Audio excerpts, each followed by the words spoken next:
गोपी जन वल्लभ गिरिवरधारी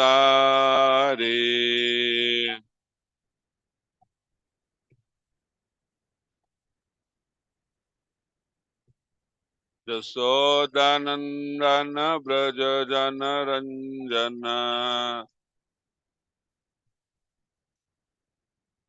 यशोदानंदन ब्रज जन रंजन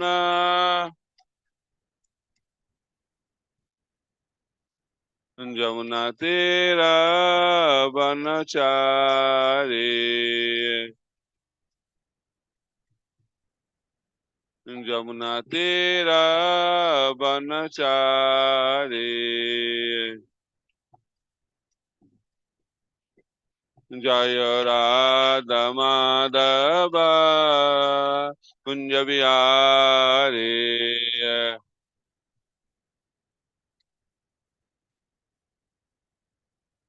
जय राधा माधव कुंज बिहारी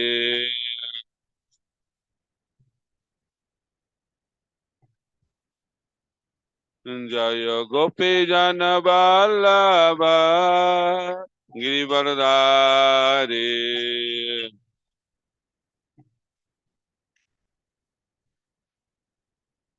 जय गोपी जन वल्लभ गिरिवरधारी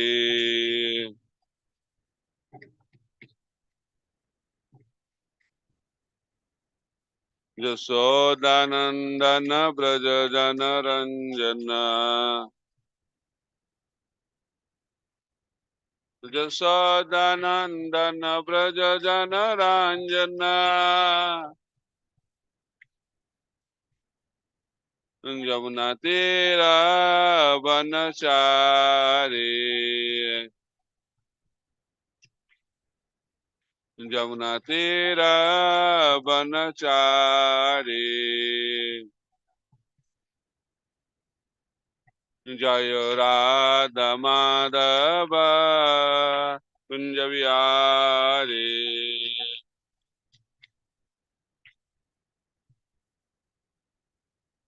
जय राधा माधव कुंज बिहारी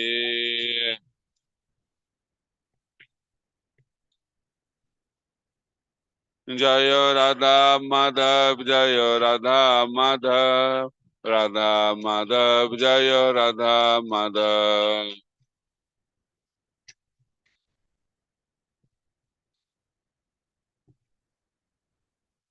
जय गौरनिताय जय गौरनिताय गौरनिताय जय गौरनिताय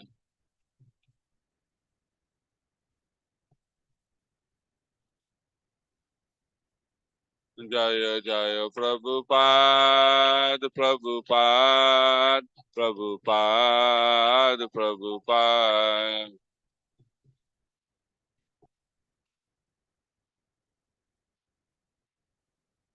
निताय गौर हरि बोल हरि बोल हरि बोल हरि बोल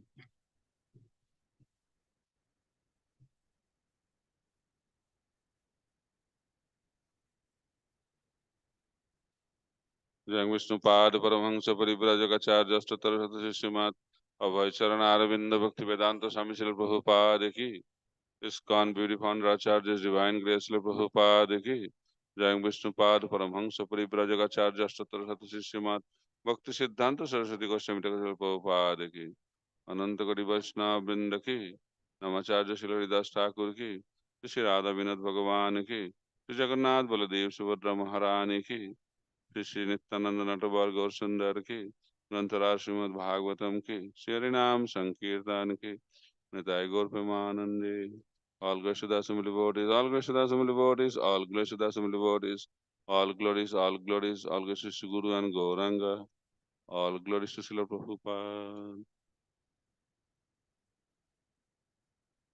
ॐ अज्ञानतिमिरान्धस्य ज्ञानाञ्जनशलाकया चक्षुरुन्मिलितं येन तस्मै श्रीगुरवे नमः श्रीचैतन्यमनोभीष्टं स्थापितं येन भूतले स्वयं रूप कदा मह्यं ददाति स पदान्तिकं वन्देऽहं श्रीगुरः श्रीयुतपदकमलं श्रीगुरुं वैष्णवांश्च श्रीरूपं साग्रजातं सहगना रघुनाथान्वितं तं सजीवं साद्वैतं सावधूतं परिजनसहितं कृष्ण चैतन्य देवम श्री राधा कृष्ण पादन सहगण ललिता श्री विशाखान्वितांश नमो विष्णुपादाय कृष्ण पृष्ठाय भूतले श्रीमते भक्ति वेदांत स्वामी निति नामिने नमस्ते सारस्वते देवे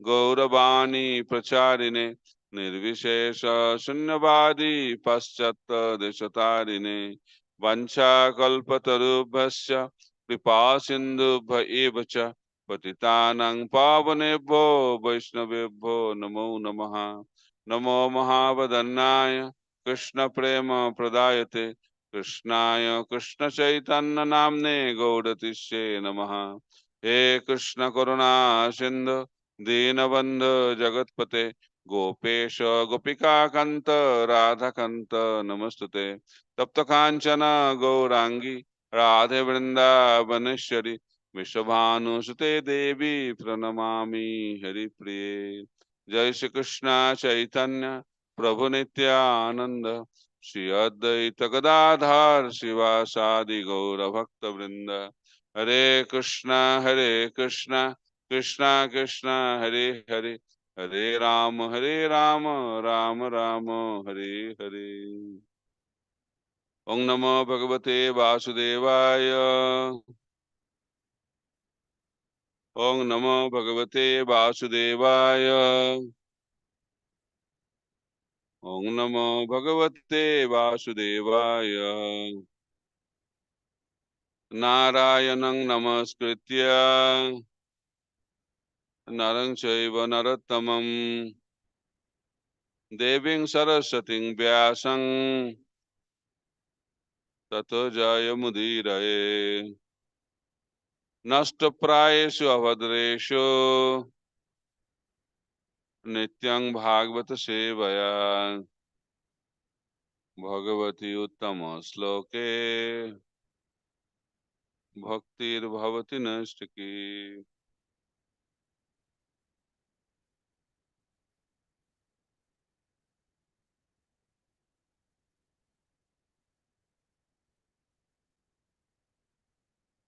So reading from Srimad Bhagavatam, Canto 4, Chapter 23. Chapter is entitled Maharaj Prithu's Going Back Home, text number 19. So you want to repeat or I'll just read? Huh? और चिरनाम महारागी तत्पत्नी अनुगता वनम सुकुमारी अतद अर्हा च जत पदभ्यम स्पर्शनम भुवः और चिनाम महारागी तत्पत्नी अनुगता वनम सुकुमारी अतत अर्हा च जत पदभ्यम स्पर्शनम भुवः और चिरनाम महारागे तत्पत्नी अनुगता वनम सुकुमारी अतत अर्हा च जत पदभ्यम स्पर्शनम भुवः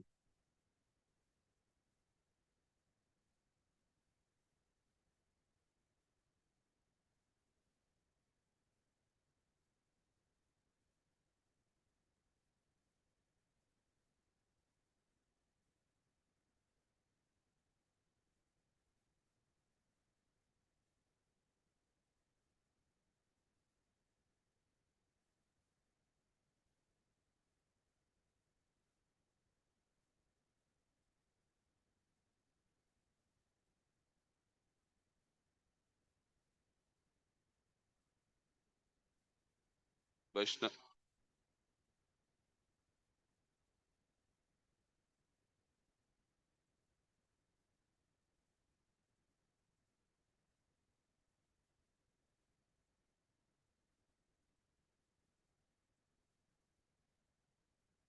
Vaishnavis.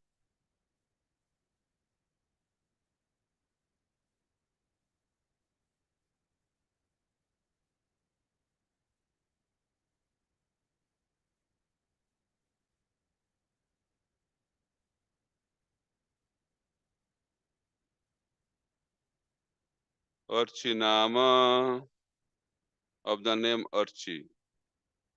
Maharagni, the queen. Tadpatni, the wife of Maharaj Prithu. Onugata, who followed her husband. Banam, in the forest. Sukumari, very delicate body. Atat Orha, who did not deserve. Cha, also. Yat Padbhyam, by the touch of whose feet. Sparshanam, touching.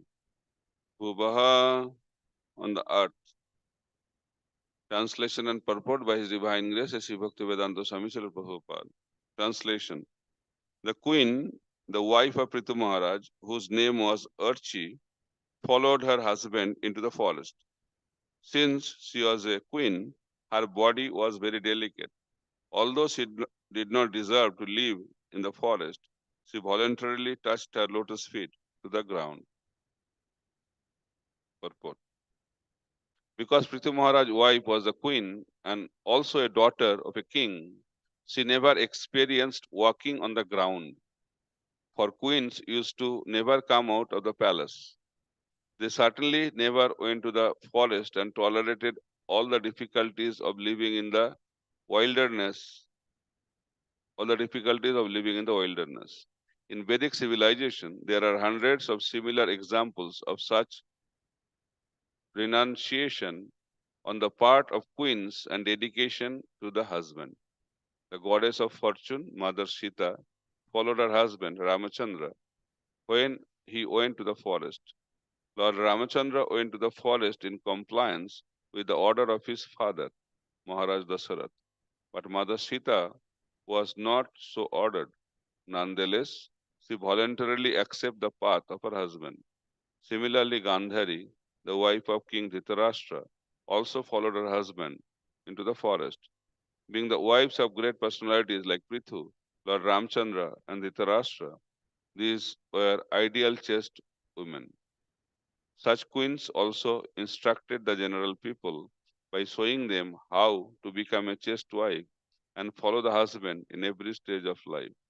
When the husband is king, she sits beside him as the queen, and when he goes to the forest, she also follows, despite having to tolerate all kinds of difficulties in living in the forest. Therefore, it is said here, Atad or Ha, that although she did not want to touch her feet to the ground, she nonetheless accepted all difficulties when she went to the forest with her husband. मुखं करोति वाचालं पङ्गुल्लङ्घायते गिरिं यत्कृपातमहं वन्दे श्रीगुरुं दिनतारिणं परमानन्दमाधवं Sri Chaitanya ईश्वरम्. So in the previous verse, we discussed about perfection of Prithu Maharaj. He attained perfection and left his body. So after that, Sukadev Goswami is explaining the journey of Prithu Maharaj's wife, Archi. And Archi, being the wife of Prithu Maharaj, followed her husband. And it will continue in future verses how she also attained the perfection. If we follow the perfect person, we will also become perfect. So here, perfect husband and perfect wife.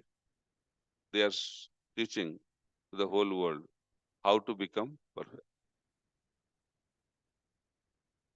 So perfection comes through sacrifice. Perfection comes through austerities. And perfection will come when we take shelter of a perfect person.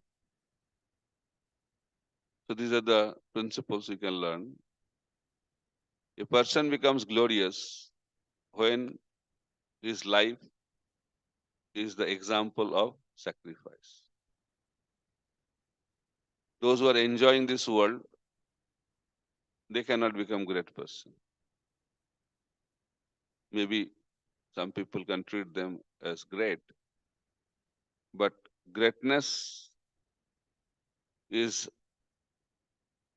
the quality of a person whose life is based on the principle of sacrifice. In Ramayana, all the characters are glorious. Why?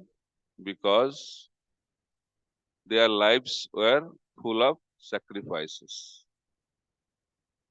Prabhupada in the purport talks about Mother Sita. Her husband Ramchandra was ordered to go to the forest. Sita Devi was not ordered to go to the forest. And husband also was not going for Vanaprastha ashram. Husband also was going for what? For exile, banishment, punishment. But Sita Devi, being a chaste wife, followed him.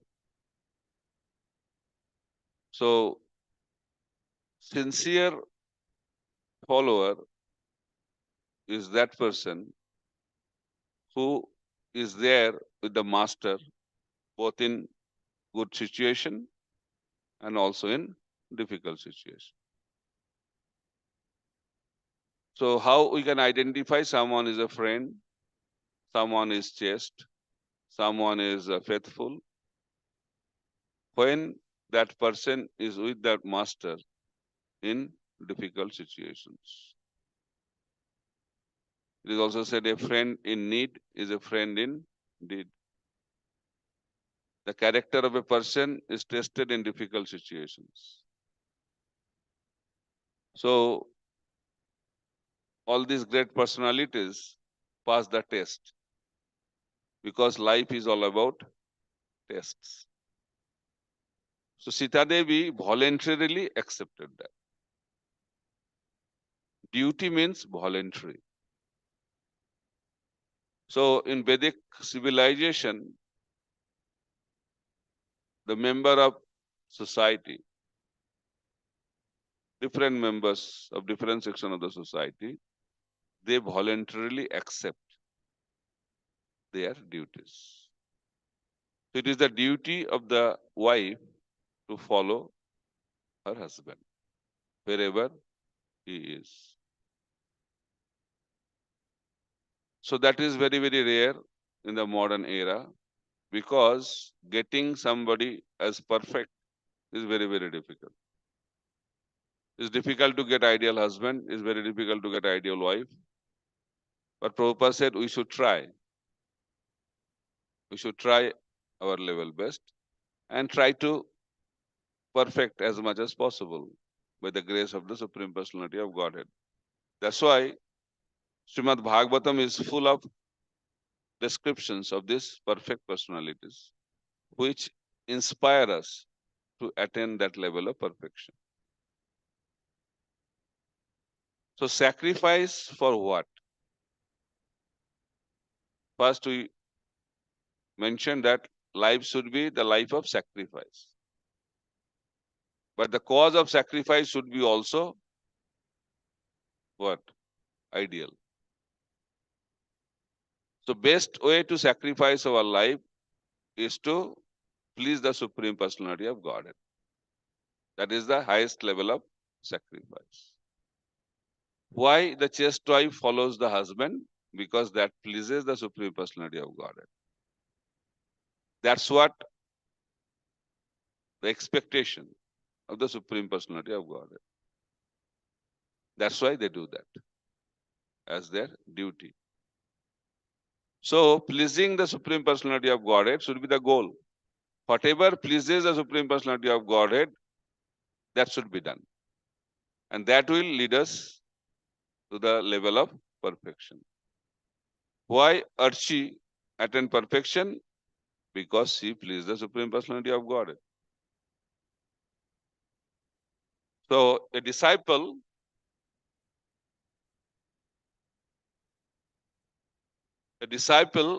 is also expected to serve or follow his guru. Right? Why? That pleases the Supreme Personality of Godhead. Arjuna fought the battle of Kurukshetra. Why? That pleased the Supreme Personality of Godhead. That is the same principle everywhere. So when that point is clear, then everything will be clear. But this principle that chaste wife enters into the funeral pyre of the husband is misunderstood and also misused. But that is voluntary. Why? As Guru lives, disciple has no reason to live in this world. That is the mood. Because their lives are for their Guru. If Guru is not there, what is the point staying in this world? So disciple goes where Guru is there. That is the mood. In the same way, wife should be always with the husband. Example here, if he is on the throne, she will be sitting next to him. If he is in the forest, she will be also with him in the forest. If she is in the funeral fire, she also be with him in the funeral fire. That is the concept. She doesn't want to be separated. Same thing happened to Pandu. When Pandu died, both Kunti and Madri wanted to be with Pandu in the funeral pyre. But children were there, 5 sons are there.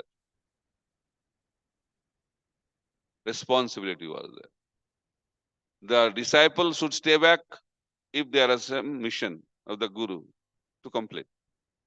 In the same way, wife can also stay back if there is some duty to stay back. So Kunti stayed back. Why intervention was there from higher authorities? Who will go, who will stay? There are many analyses on that also. But Kunti stayed back by the instruction of her higher authorities.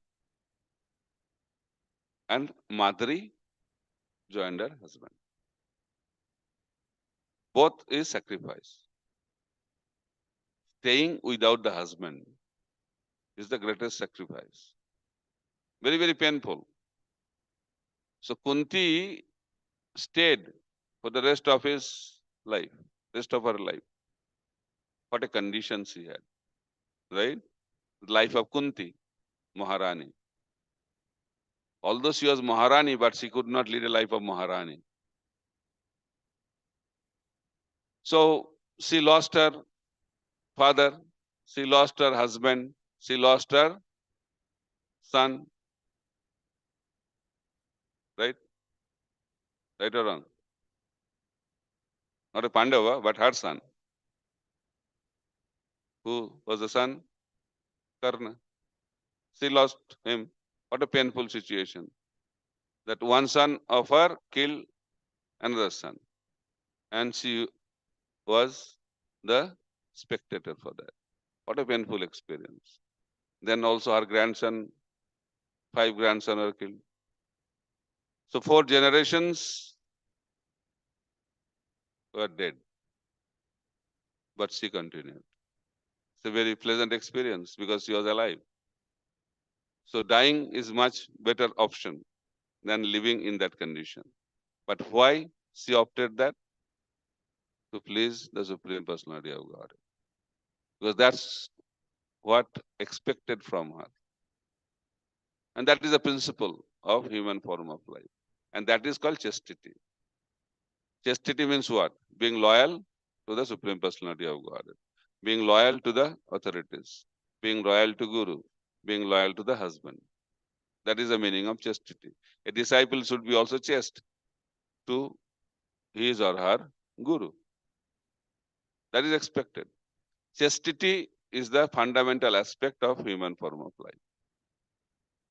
And when we remain chaste, we become very, very powerful. We can create a big impact in this world. So first was sacrifice. But sacrifice for what? Sacrifice means to please Krishna. Then that person becomes glorious. Madhuri became glorious by entering into the fire, and Kunti became, I think, more glorious by surviving in this world and performing her duty in separation from her husband. So Sita Devi also is a perfect example of a chaste wife. What a torture she went through. Lakshmana became so upset when Ram told Sita to go to the forest. After they came back, again Sita was in the forest. And many people cannot accept this act of Lord Ramchandra. And Lakshmana was so upset, but she could not do anything. Why? Because he was younger to Lord Ram. And that time he decided, in any other incarnation, I will not be the younger brother. I will always remain as elder brother. What a sacrifice, right? Lakshmana's sacrifice is also unparalleled sacrifice. So when Lord Ramchandra went to the forest, everybody suffered. But all three other brothers, Lord Ramchandra, Bharat, Shatrugna, they stayed with their wives. Only Lakshmana was separated from his wife. For how many years? 14 years. And he did not take permission also. But wife never complained, oh, you are going, leaving me alone. Why? Because Lakshmana's wife knew very well, whatever Lakshmana is doing is for the pleasure of the Supreme Personality of Godhead, Lord Ram. That's why she took that sacrifice. Same thing happened to Chaitanya Mahaprabhu's wife. What a painful experience. When Mahaprabhu took sannyas, that time Vishnu Priya Devi's age was 16 years old. 16 years. Only 16 years old. And Mahaprabhu left. And Mahaprabhu was there on this planet for another 24 years. Then Mahaprabhu also disappeared. But Vishnu Priya Devi stayed on this planet for 80 years after Mahaprabhu took sannyas. 80 years of separation. Crying and chanting Lord's name. So these are the examples of chaste wives. There are so many. Because chastity, sacrifice makes a lady a glorious personality. So, lesson to be learned that we should try to understand the principle behind these actions. Then we can apply those principles in our lives. So, I was trying to understand, very difficult to understand the acts of great personalities, but they follow certain principles. So, first principle we already discussed. Second principle is that taking pain for others is also the symptom of greatness. So Srila Prabhupada says in another way, the greatness of a person has to be estimated by one's ability to tolerate provoking situation, and also you can say that tolerate the painful situation. How they tolerated the painful situation and keep on going, never gave up. So Kunti's life, she never gave up. She continued. And after that, when she was in a comfortable situation, her sons got the kingdom. That time, Krishna thought, now I can take a leave. And he said, now I am leaving. That time, Kunti Devi prayed. And he prayed, what is the use of this kingdom? And he prayed that let those calamities that happen in our lives should happen again and again. Should happen again and again. What a prayer. And we feel that how this kind of prayer can be made. But here also, principle is very clear. If you understand this principle, then we'll be very clear about why she prayed like that. For Kunti Devi, calamities or comforts are not important. For her, Krishna is important. That is the principle. And what is the calamity in our life? When Krishna is not there. That is the greatest calamity.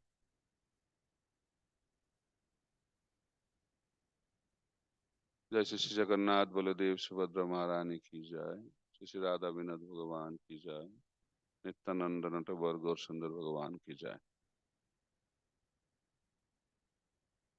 So we see external calamities, right? But Kunti Devi is analyzing in a different way. What is the real calamity? When Krishna is not there in our life. That is the real calamity. So when we forget Krishna, that is the calamity. That's why essence is always remember Krishna, never forget Krishna. The so-called calamities are not so important for a pure devotee. That's why Kunti Devi prayed, when there are calamities, Krishna was there with them. Now, situation is very comfortable, favorable, but Krishna is living. So she started thinking better to have calamities. Why? In calamities, Krishna will be there. So pure devotees, they want Krishna. For that, they are ready to face any situations of life. And Krishna is also very expert in testing. Krishna tests the devotees to check the purity. So when someone is fully surrendered, that happens at the level of asakti, but he does not become fully pure. Even after full surrender, there are certain subtle impurities are there. So it is said, the Lord is like a goldsmith, and a pure devotee is like a gold, and Guru delivers that gold to the goldsmith. So how goldsmith checks the purity of the gold? Acid test.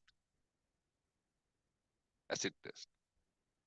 So being the expert goldsmith, Lord also checks the purity of the devotee handed over to him. And he does acid test. Acid test means what? Difficulties. Krishna gives difficulties to those devotees. And through difficulties, we get purification. When you are in comfortable situation, comforts attracts Comforts attract anarthas. Comforts attract attachment. Comforts attract impurities. So therefore, Krishna wants to make us completely pure. That's why he makes sure devotees are in difficult conditions or situations. And when devotee goes through that difficulties, he becomes pure. So acid test is done and he passes the test, then what is the next? So he become pure. He become a pure devotee. Love of God. The next step is Krishna wants to intensify the love of that pure devotee. That's why Krishna gives more difficulties to intensify the love. Then love is intensified through difficult situations. Then when love is intensified, what's the next? He gives more difficulties to preach Krishna consciousness through that pure devotee. To teach the whole world that how a devotee responds in difficult situations. The Brajavasis were in difficult situations. Right or wrong? Before Krishna appeared in Gokul, they are much more peaceful. After Krishna appeared, difficulties started. Because Kamsa became very, very active.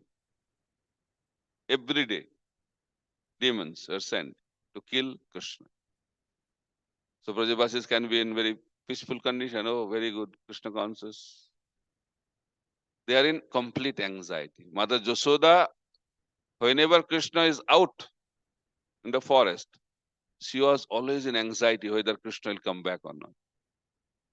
That kind of anxiety. But that anxiety is spiritual anxiety because it is centered around Krishna. But anxiety is there. So anxiety, when is taken for Krishna, that gives pleasure. And anxiety, when it is for our own selves, that gives us what? Experience of misery. We become miserable.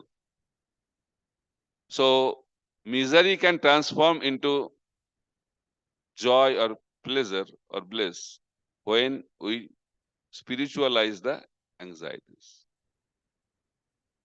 But Krishna consciousness is not freedom from anxiety. Krishna consciousness means spiritualizing our anxieties. That is a science of Krishna consciousness. People have ideas that if we come to Krishna, there will not be any anxiety because Krishna already declared, Ma Suchaha, no more anxiety. Sarva dharman parityajya mamekang saranang braja ahang tang sarva papebhyo mokshasami ma Suchaha. It's a good advertisement, right? And we become attracted by that and surrender our lives. But after you surrender, something else comes into our life. But we have to understand is the promise given by Krishna is absolute truth. When we come to Krishna and fully surrender, all material anxieties disappear. But spiritual anxiety appears.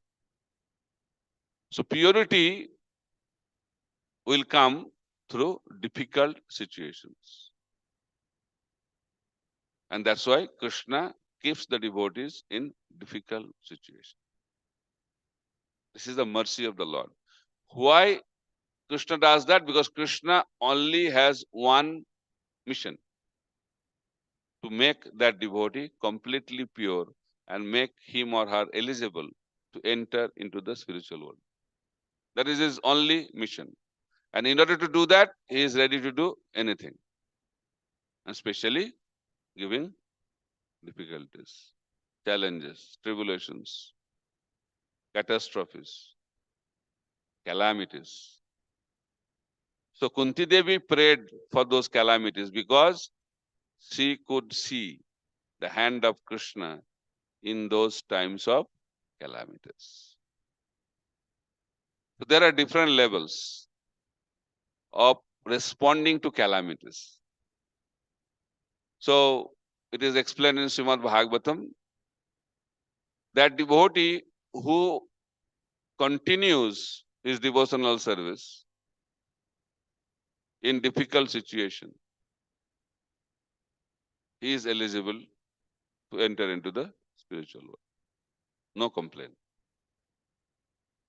The moment we start complaining, we are stuck in this material world.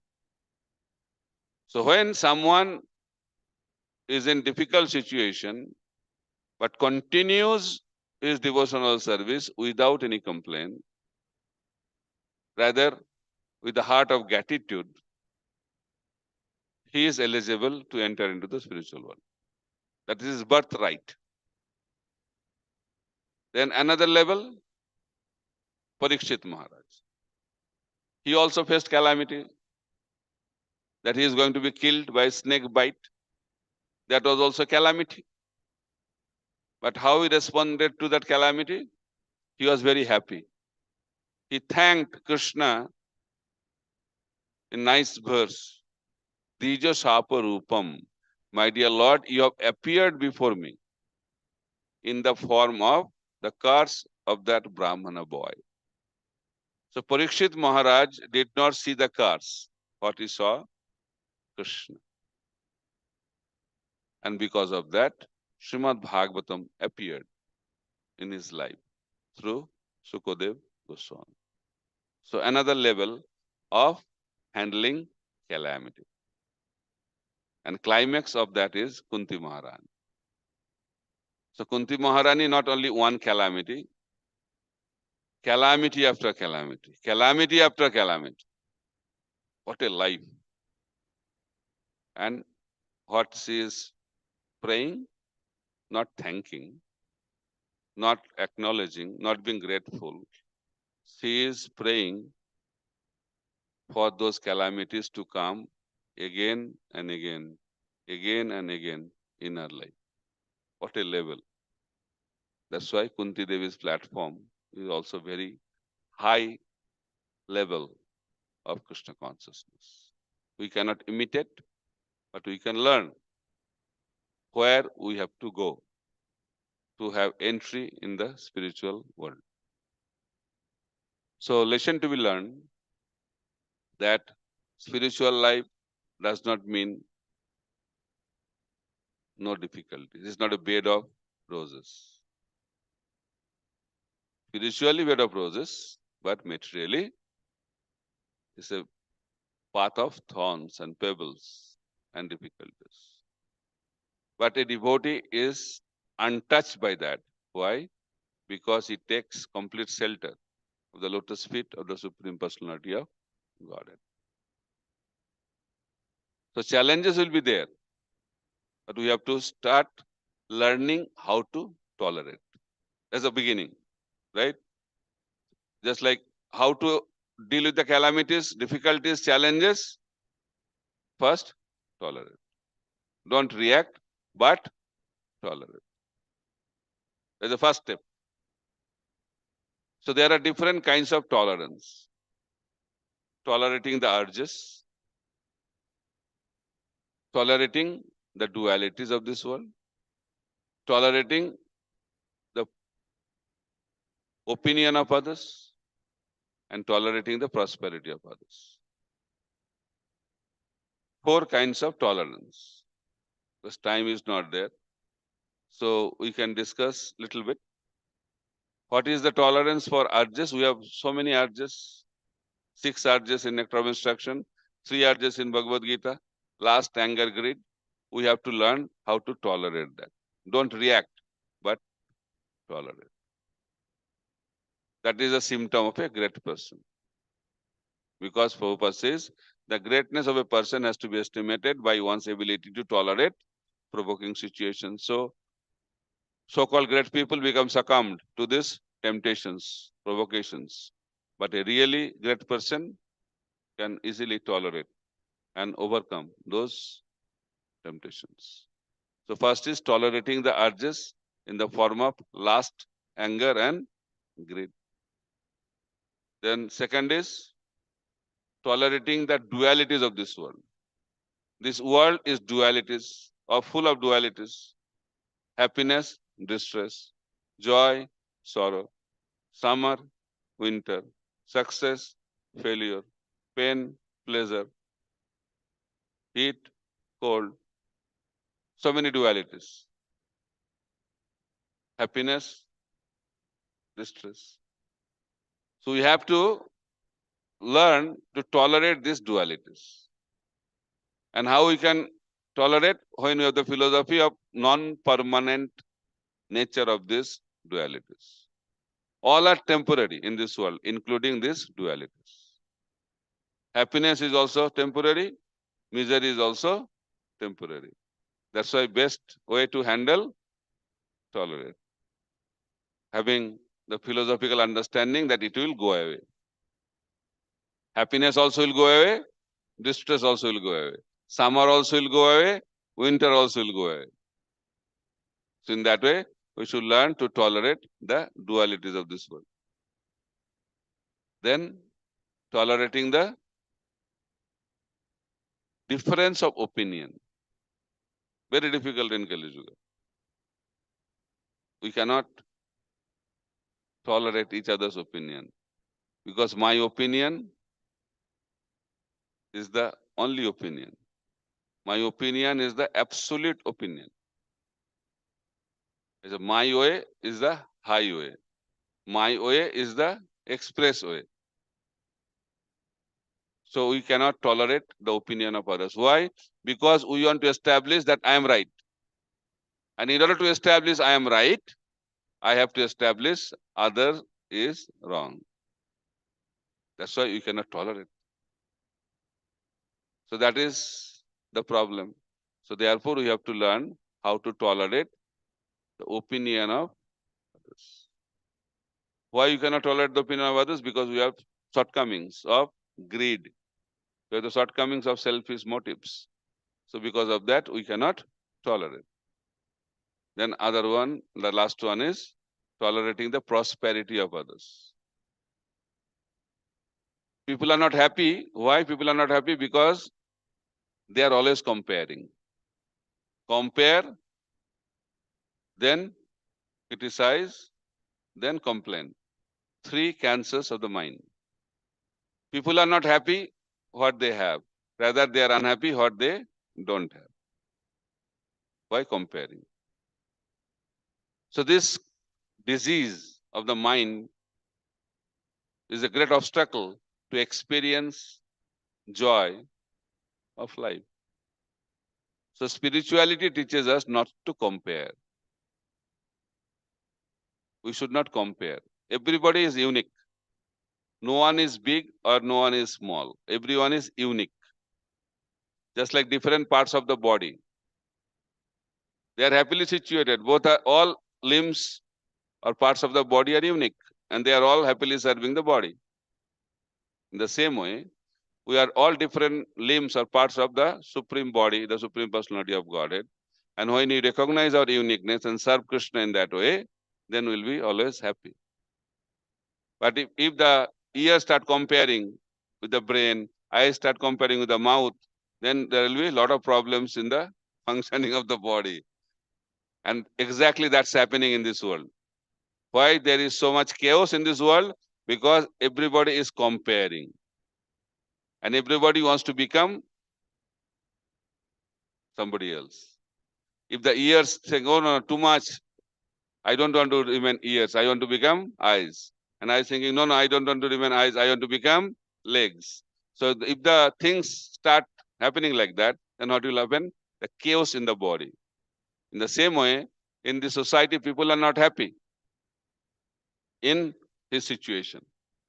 If someone is studying, student, he or she is thinking when I'll finish my study and get a job, right? He's not happy in his student life. Then when He finishes his studies, gets a job. After some time, he thinks, oh my God, student life was better. Right? Boss is terrible. So then his friend says, no, no, no.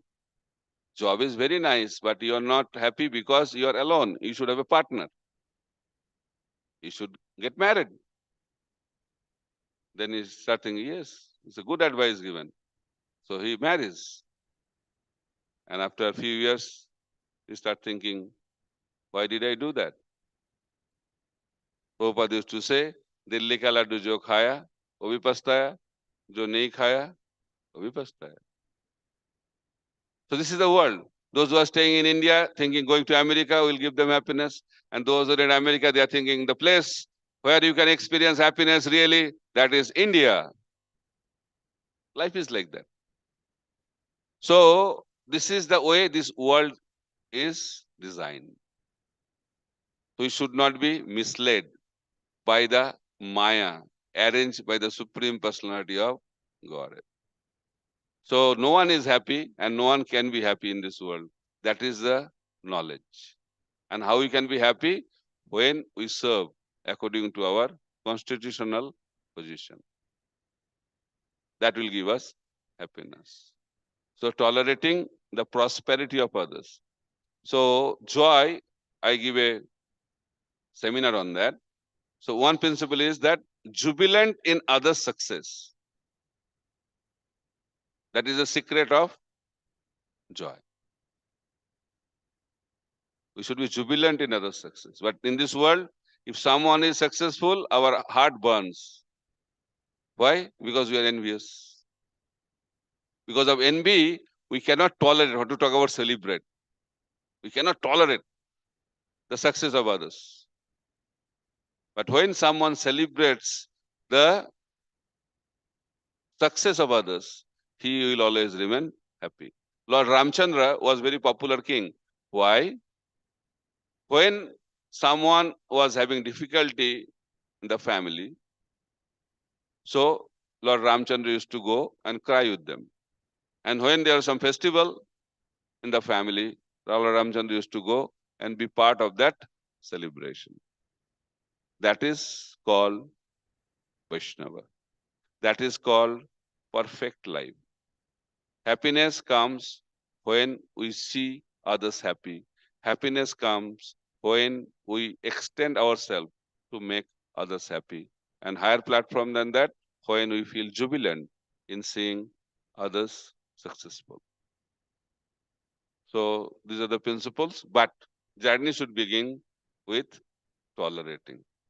Before celebrating, we have to start tolerating. Celebration will come later on.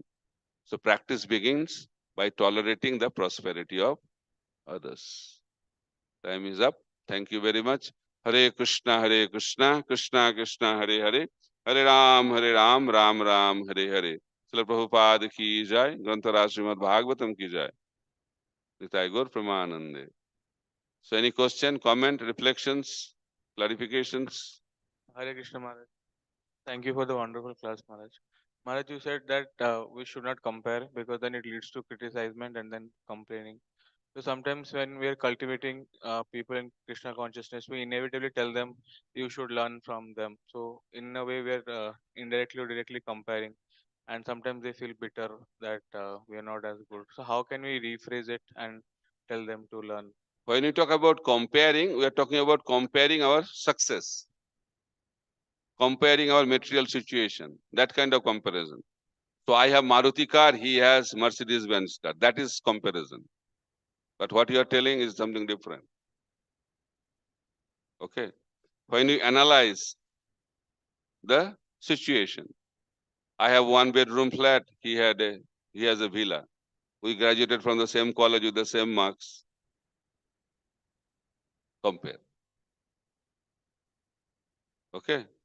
Maharaj, but like let's say two people came at the same time in Krishna consciousness. So one is serving very nicely Mm. and it's getting glorified by his seniors. The Mm. other is committing mistakes, so they're correcting him, so he's not feeling very appreciated. Yeah. So how can we put it in a way that he understands First, that? you should not compare.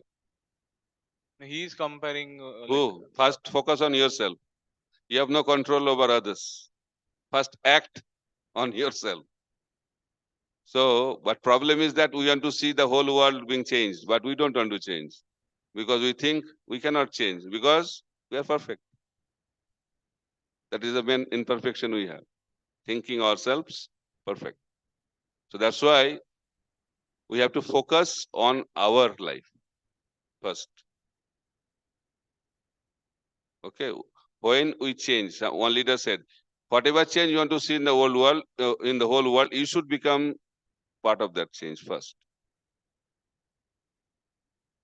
So if you expect that people should not be envious, then first we should be free from envy. Then we can help others, inspire others to be free from that problem. Okay. Thank you, Maharaj. Any other question? Question?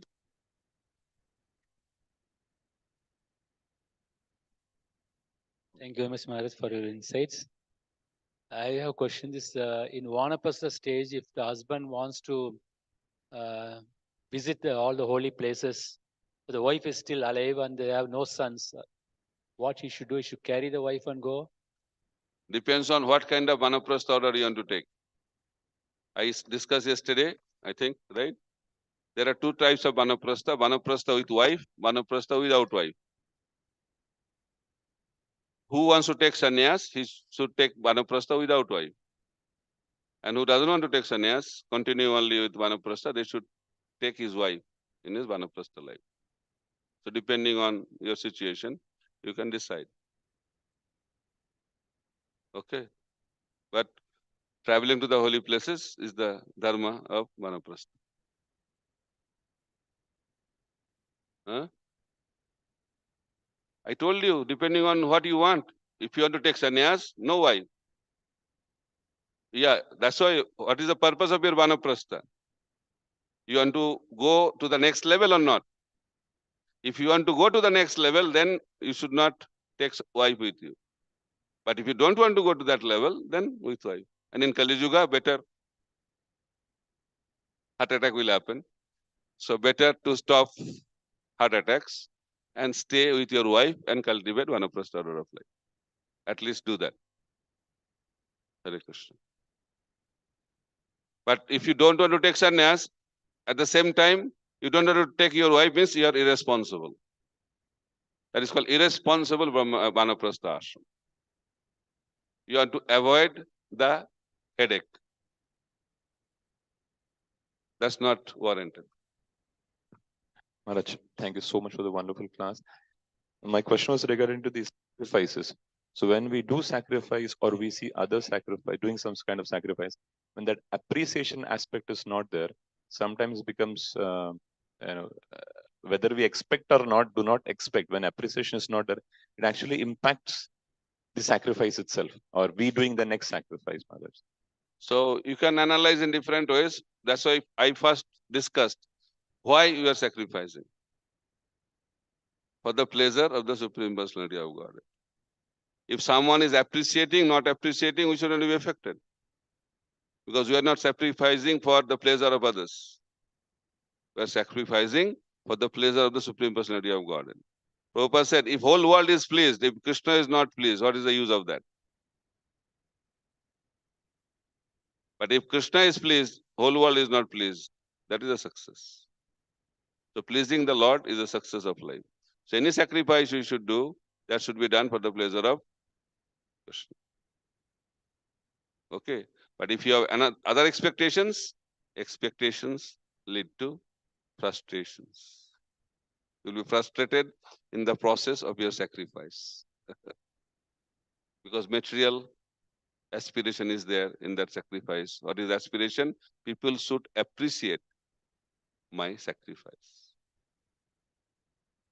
Okay. Clear? No.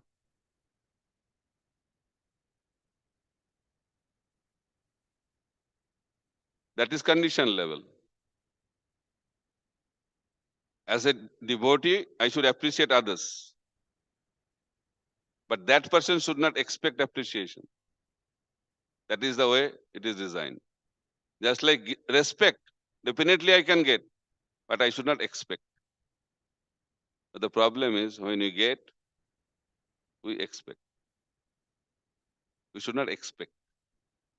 Appreciating is the very good way to inspire others. But that is others' duty. The person who is hearing appreciation, hearing appreciation is very unfavorable for devotional service. It's like a suicide.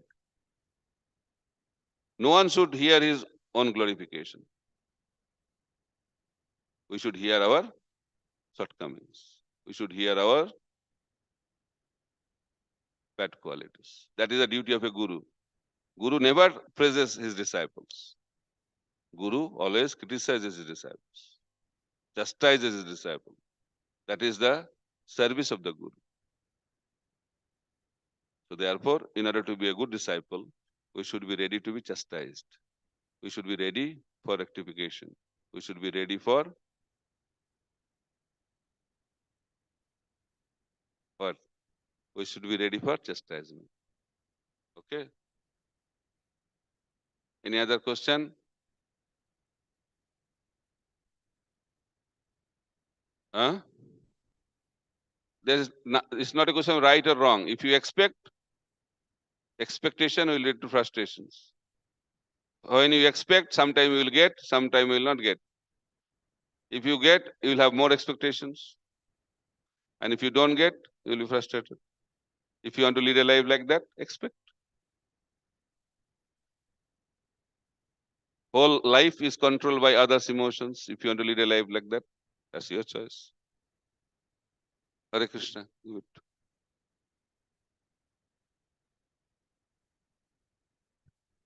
Hare Krishna. Thank you for the wonderful class, Maharaj. One question I had was, how do we tolerate people who think they're perfect? I mean, they themselves are not, but You should also try to learn to tolerate the perfect persons. So this is the relationship issues. We have to learn to tolerate. This is the pride. Who thinks that he is perfect or she is perfect?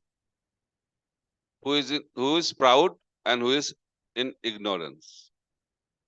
Ignorance leads to pride, and pride leads to the thought process that I am perfect.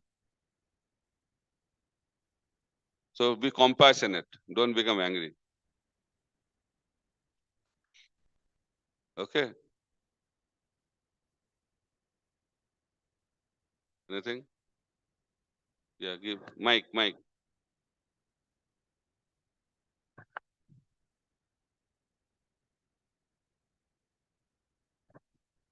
Thank you, Maharaj. Expectation lead to frustration, I understand. Then otherwise, how do we get motivated? Motivation. Yes, it's a very interesting word. One leader was asked, how you are always motivated? He said, my disciplined life is the source of my motivation. For us, sadhana bhakti. When we sincerely practice sadhana bhakti, we will be always motivated. That is one way of looking at it. Second, when we are connected with the Supreme Lord, we will be always motivated. When you are always connected with the spiritual master, we will be always motivated. Srila Prabhupada said, I only got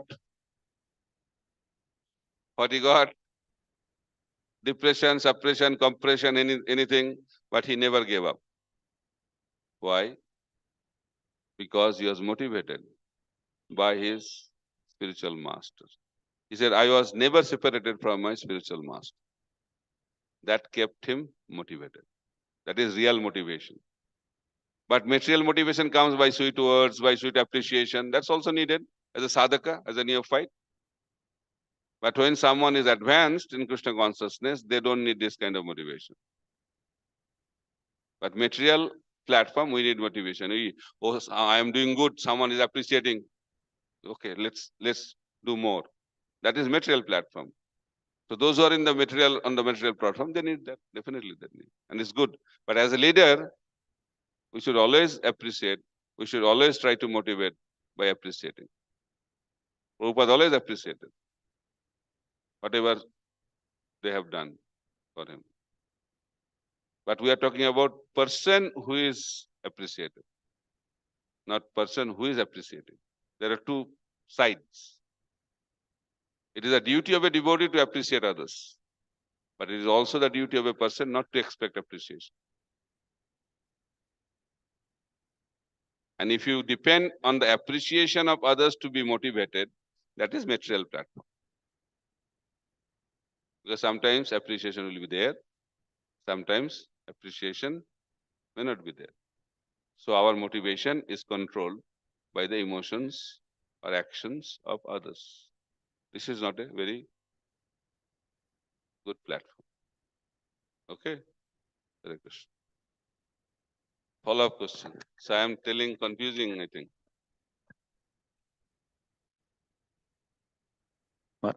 Maharaj, with regards to appreciation, now you said two entities are there. One is the person who's appreciating, the other person who's getting the appreciation. Now, if the person who's getting the appreciation is not impacted by the appreciation, fantastic. But if a person is getting impacted by the appreciation, the person who's appreciating, would that become a disservice to the person? So you should hear both sides, means two sides of the coin. Bhaktivedanta Saraswati Thakur Prabhupada, I think he said, or one other Acharya, he said, what is the symptom of a pure devotee? When he hears his appreciation, he is feeling like poison. That is a symptom of a pure devotee, who thinks appreciation like a poison. If someone is liking appreciation, means he is really drinking poison. But he is thinking it is nectar. So hearing appreciation is not a good practice. We should not hear. And even if someone is glorifying, immediately we should transfer that. That's why in Vyasa Puja, we glorify the spiritual master, but we are not glorifying spiritual master, we are glorifying Vyasadeva. Because he is the only object of appreciation. If any guru thinks I am glorified, it's just a matter of time, he will fall down. Because hearing glorification is very, very dangerous. Okay? Not little heavy answer. You have any other question? Follow-up question? You can ask, no problem. Actually, I was not clear with the aspect of the person who's appreciating, whether it becomes a disservice. So as you said, we are not appreciating the person. For example, if we're appreciating a Guru Maharaj, we're appreciating That Vyasadeva. So yeah, our duty is to appreciate. Our duty is to glorify others. Or to talk about Guru. We have to glorify the Vaishnavas. We have to glorify the spiritual master. We have to glorify the Supreme Personality of Godhead. That's our duty. But person who is glorified, he should be also qualified. If you start thinking that, yes, I am the person to be glorified, and he is in full Krishna consciousness, he understood my glorious position. If he has that mindset, then he is on a very dangerous platform. Okay? And if you glorify that person, I think it's a disservice. So person who is glorifying, he should be qualified. And person who is receiving glorification, he should be also qualified. Just like in Bhagavata, we see Sukadeva Goswami is glorifying Parikshit Maharaj, and Parikshit Maharaj immediately glorifying Sukadeva Goswami. Competition. That's why it's perfect. Okay? Follow-up question.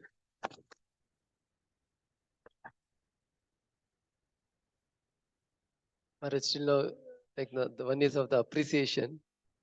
Opposite of that, when the criticism comes, or the criticism may be real, or maybe it is assumed or something, or when the others criticize for the anything service or something, then one way of reacting is either we try to respond back by reacting in a way, saying that no, I am correct, or another way is can be that just accept it and like just keep quiet and then leave it aside, or one is to clarify. So what would be better? Because and all that too, if sometimes the criticism comes regularly, like should we, like the mind tells that no, clarify that no, what you are criticizing is not wrong, or just sometimes it mind says that okay, let it be, how does it matter? Yeah, it's a very interesting question. So Srila Bhaktisiddhanta Saraswati Thakur Prabhupada used to say, a person should be surrounded by critics. If someone is not there in your life to criticize you, you are also in a very dangerous platform. Generally, when someone is always surrounded by his fan followers, he falls down. That's why you should have equal association and senior association. But criticism should be healthy criticism. And a friend, a real friend, gives genuine criticism with pure intention to help that person. If you don't have those kind of persons in your life, it's a very dangerous situation. Okay, that's the first. Second, if the friend gives feedback, criticism, we should really reflect on it and correct, because it's coming from well wishes, guru, friends. So we should immediately focus on that and rectify. So now, if someone is criticizing out of envy, and that is the majority of the case in this material world, because well wishers are very less. Envious number is very high. So how to deal with that? So if they are criticizing out of envy also, if that is real, we should rectify. And it is not real, ignore. But Mahaprabhu went to a different level. Even it is not real, he rectified. Ramchandra Puri, by seeing the ants, he started thinking Mahaprabhu is eating too many sweets. And not only eating, maybe skipping a stalk also. That's why ants are moving. So Mahaprabhu took it very seriously and stopped eating sweets. That's the way Mahaprabhu responded to the criticism coming from an envious person. My Guru Maharaj told me, if someone is criticizing, check whether it is right, then accept it. And if you think it's not right, just ignore it and carry on with your life. And you should not stop people talking. That is another problem. We should not expect, oh, people always talk good about me. That's not the world we live in. We are not in Vaikuntha. We are in material world. Most of the people will talk bad about you. If someone talks good about you, two things can happen. One, he is talking good because he has some selfish motive to get something out of it. That's why he is glorifying. And others, those who are your well wishers. So glorification, if it happens, so we should raise a red flag. Why? So criticism, not red flag. Glorification is a red flag. Okay? Hare Krishna. Okay.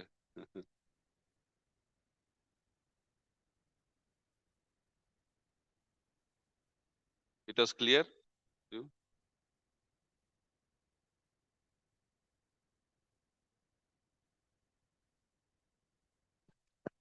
Hare Krishna Maharaj.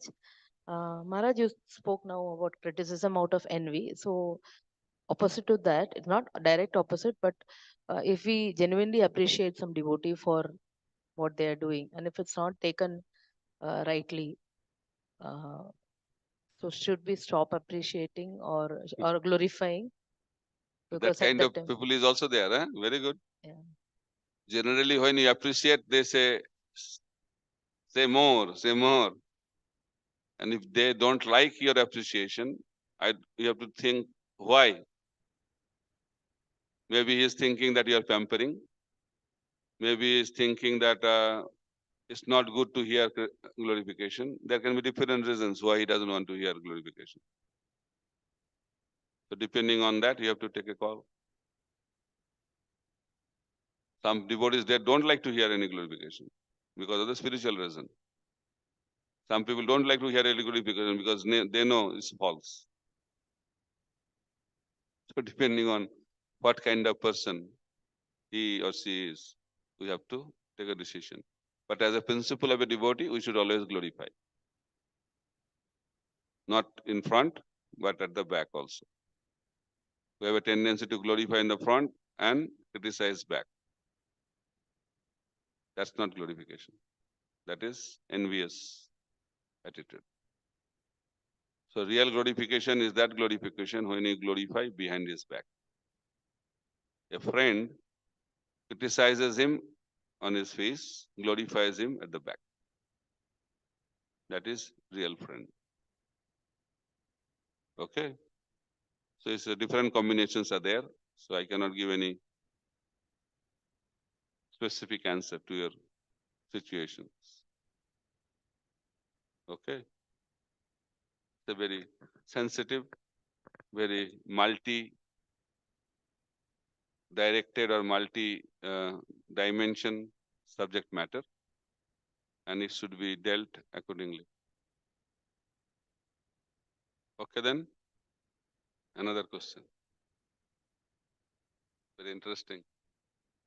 I was thinking today what I'll speak in the class. Okay.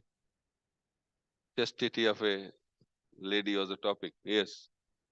Maharaj, as you were mentioning that the glorification, when we glorify the spiritual master in the Vyasa Puja, it is a glorification of the Vyasadev.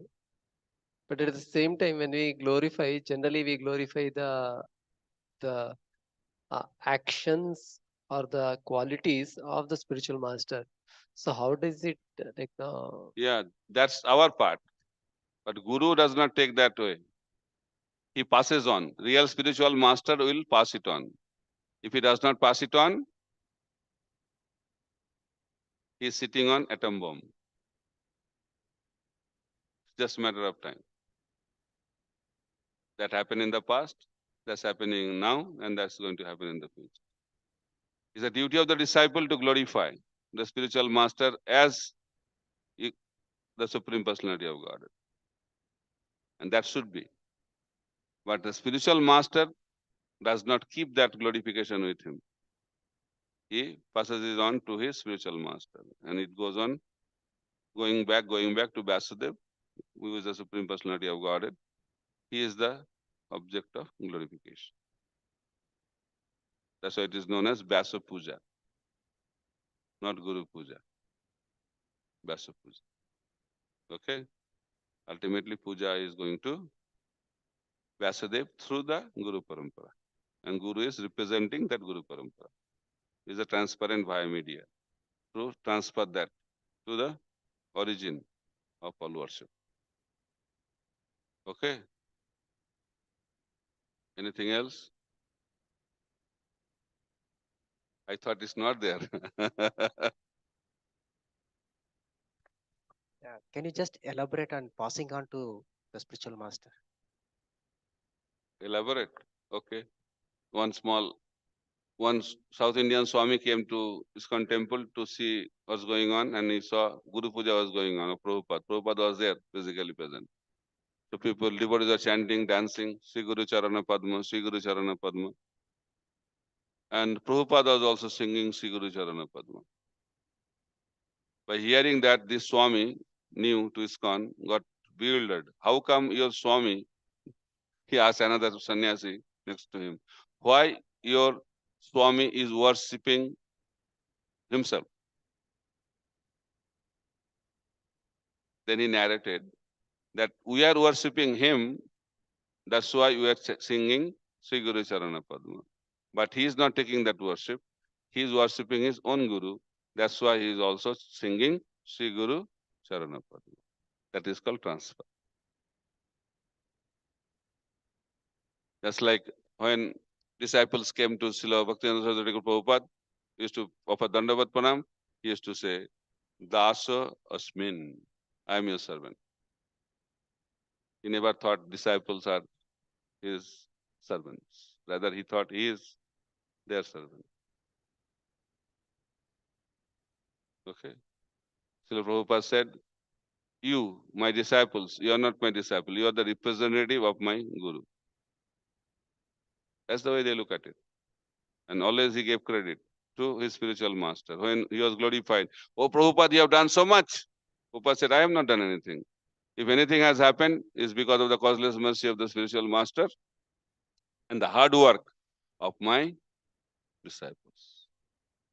That is a mindset. Nimitta matrana bhava sabbasach. They are the instrument, transparent biomedium. As soon as he start thinking that he is the doer, Prabhupada said, that is the beginning of his fall down. He will be burned in the fire of worship. Okay. If you don't want to be burned, then pass on that fire. Just like we pass on, no? To pass on. Okay? If you hold it, burn. Hare Krishna. Hope things are clear for today. So, any more we can discuss tomorrow. Srila Prabhupada ki jai, Granthara Srimad Bhagavatam ki jai, Nitai Gaur Premanande, Hari Hari Bo.